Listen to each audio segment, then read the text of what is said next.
Для любой собаки сидеть на цепи, без движения, просто ужасно. Но еще более страшно, когда ее бросают одну без еды и питья.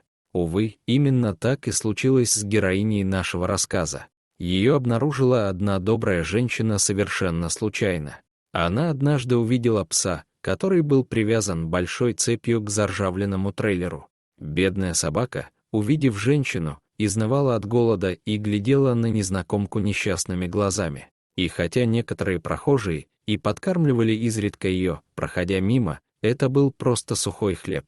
И при этом никто не заинтересовался вопросом, а почему пес сидит уже 10 дней, привязанный к одному месту, и нельзя ли ему помочь? А эта неравнодушная прохожая словно была послана песику самой судьбой. Она узнала, что его бросили потому, что он заболел. У собаки появилась какая-то серьезная болезнь, а хозяева не захотели питомицу лечить. Вероятно, у них не было достаточно для этого денег. Но не сажать же из-за этого собаку на цепь без еды и воды. Кто так поступает со своим питомцем?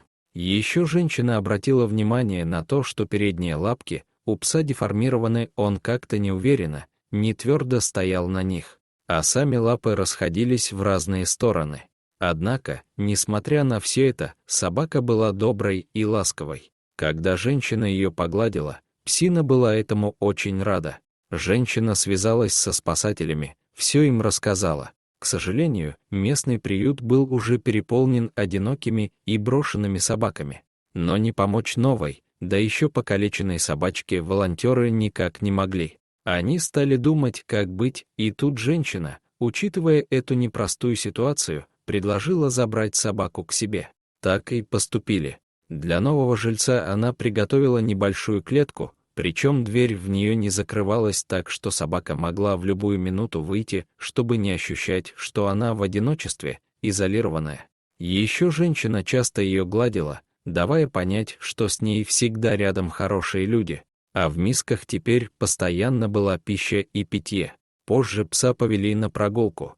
Он начал бегать по саду, при этом его искривленные лапы ему ничуть не мешали. Собачка, правда, несколько робела при виде людей незнакомых. Но самое главное, она радовалась тому, что уже не сидит на цепи. Давайте надеяться на то, что с этой натерпевшейся горя собакой и впредь все будет нормально и даже очень хорошо. Дорогие зрители, подписывайтесь на канал, ставьте лайки, пишите комментарии. До новых встреч!